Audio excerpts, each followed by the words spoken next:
This week's episode of the ArtTactic podcast is sponsored by Artbase. Are you managing an art collection, an artist studio, or a gallery? Is it time to bring your collection management skills up to a professional level? We think so. Well, Artbase is the right software to manage your art business. Artbase allows you to track your artworks and contacts in an easy-to-use, powerful database. You just enter your data once and use that data to generate reports, offers, contracts, and much more.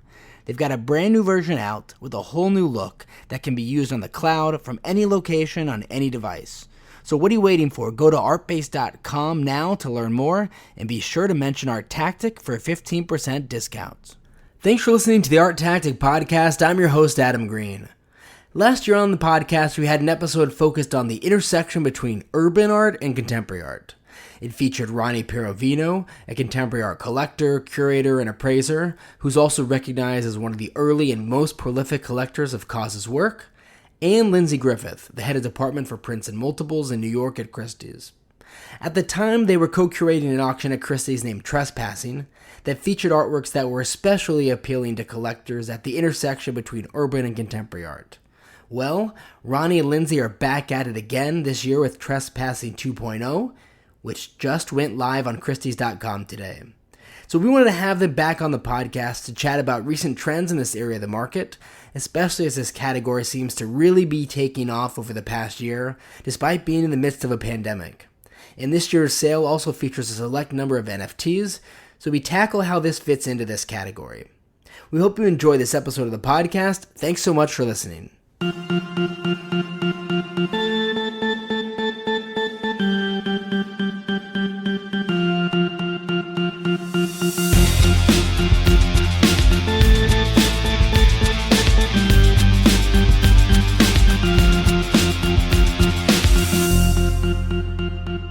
Ronnie and Lindsay, thanks so much for coming on the podcast. It's great to have you back on. My pleasure. Thank you for having us. Of course. So Lindsay, for our listeners who aren't familiar with the Trespassing auction, can you explain the concept behind the sale and how did last year's inaugural auction go?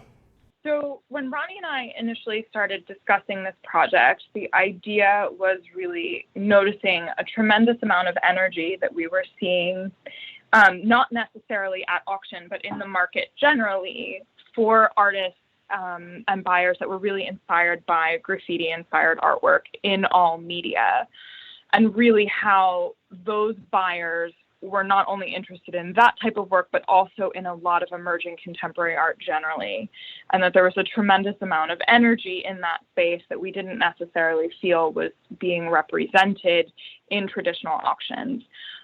Using Ronnie's considerable expertise with a number of these artists, we built a sale last year that was cross-category at Christie's with both editions and unique post-war and contemporary works, where the top lots were primarily artists such as KAWS and Banksy and Invader, but also we mixed in a number of emerging artists, so works, things like Jonas Wood, Julie Curtis, George Condo, sort of well-known names in the contemporary art space, in addition to some emerging names.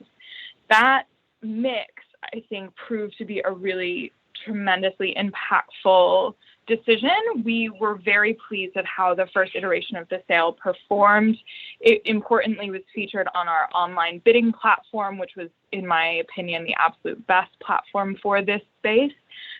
We really saw a tremendous bidding activity, and really we achieved a number of auction records for artists. We saw more than 50 brand new bidders to Christie's generally, and a lot of interest in the sale globally for buyers new and old. So I think it was really a proof of concept that we were pleased to see. And as a result, we're so excited for what Ronnie and I have been referring to as 2.0. 2.0, I like that. And so, Ronnie, this year, the sale actually includes a select number of NFTs. I think it's maybe the first ever auction to include more traditional fine art and NFTs in the same sale. Why was it important for you to include NFTs in this year's edition, and how do NFTs fit into the theme of trespassing, which Lindsay just touched on a little bit? Well, the basic premise really that we're exploring here in many ways is innovation, and really bringing something, presenting something to the market to collectors that is different and really is pushing the boundaries into new territory. And NFTs have come on very strong, but have, for the most part, up to this point, been separated from the mainstream art world. And I really had it as a goal to really bring this innovative new format into the trespassing sale in a really tangible way, because we're really looking at everything in a way where the ethos of the sale is consistent, in the sense that we're doing something new and fresh. And NFTs really represent such a new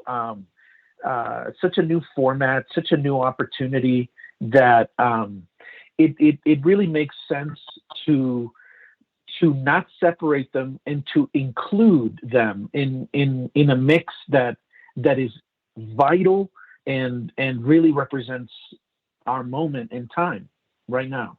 Well, and also, Ronnie, to jump in and to emphasize the other thing that you and I had always discussed as far as this innovation piece, is that we were feeling that a lot of the audience that was excited about the NFT artists in this auction is an audience that we feel will be equally as excited about the other categories in the sale, and to really think of this as introducing both audiences to one another, but also that there could be considerable overlap that hasn't really been explored yet at auction. Indeed. This notion of bringing together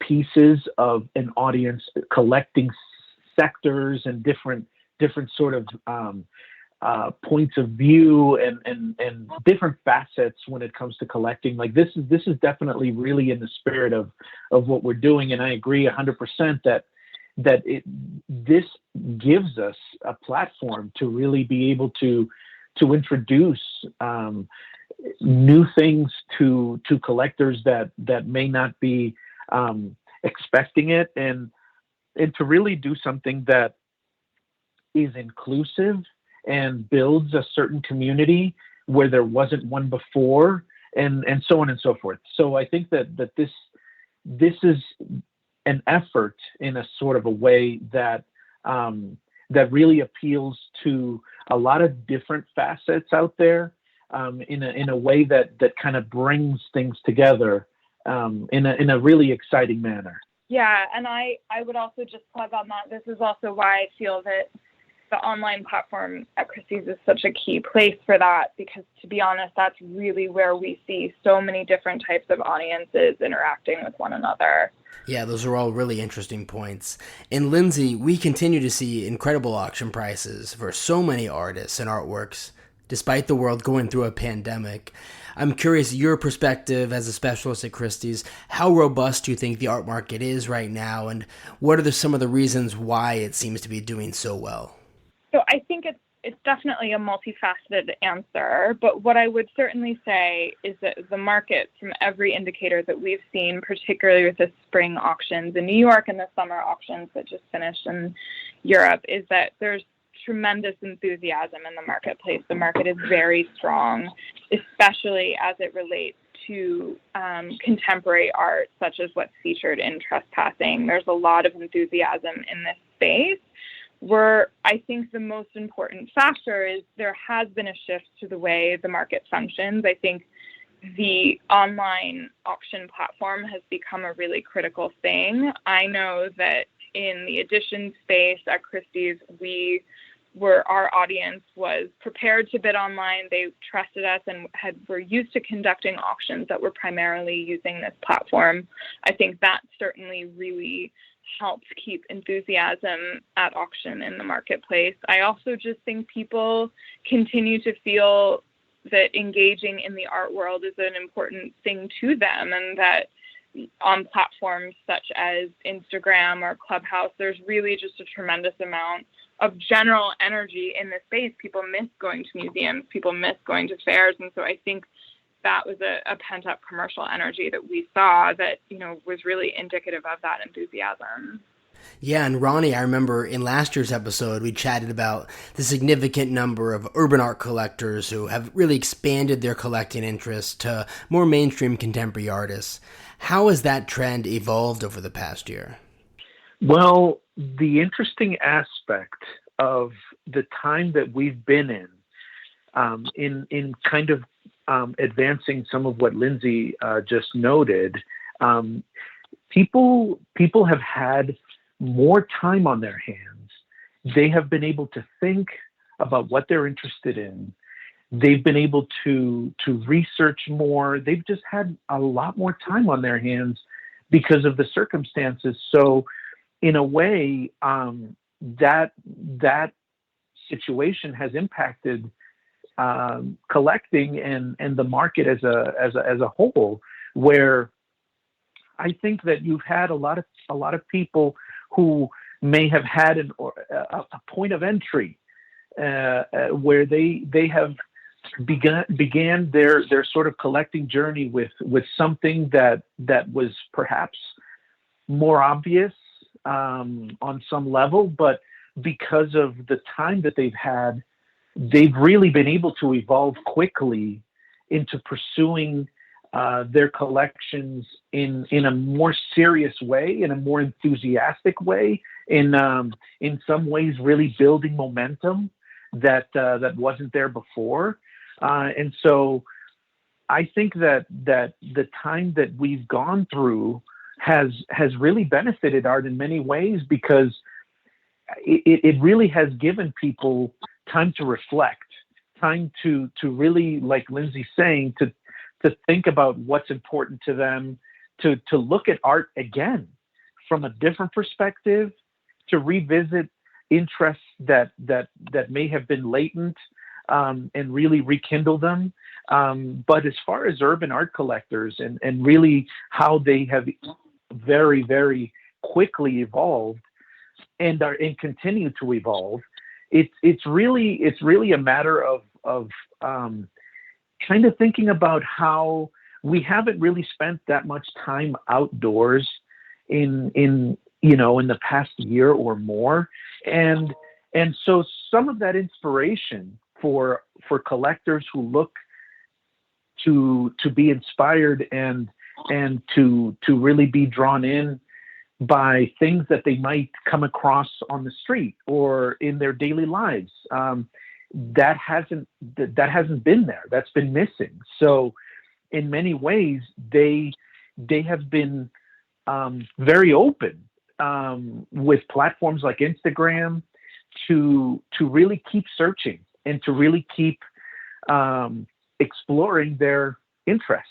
And so I think that we have reached a very interesting moment now where there's a great deal of open sort of openness, where the categories, the sort of the definitions of art continue to be really blurred and redefined, and NFTs have had a tremendous role to play in new collectors coming in from other sectors that are now becoming very, very interested in more traditional forms of art. And so I think that the pandemic has, of course, been this incredibly arduous experience that most of us have, I think all of us have gone through. But for art, I think that in some ways it accelerated some interests, and it may have kindled some enthusiasm. It may have really set forth a certain momentum that may not have been there if it wasn't for people really sitting and thinking and really looking at art as a way to escape, as a way to to really put their mind on something different than these very challenging times that we've been in. That was really well said. And so, Ronnie and Lindsay, before we let you go, the Trespassing auction can be viewed right now on Christie's.com, but for our listeners who haven't checked it out yet, if you could preview the sale a little bit by sharing one or two of your favorite artworks in the sale, that would be great. I think for me, this sale is what was interesting to me last year, continues to be interesting to me, of artists that are making, in some ways, their editions debut in the marketplace via our sales. It's not true for her, but Alison Zuckerman to me is a really exciting name that's been added to this mix. I think particularly the Harlequin piece that's in the auction is really representative of everything that we were trying to capture.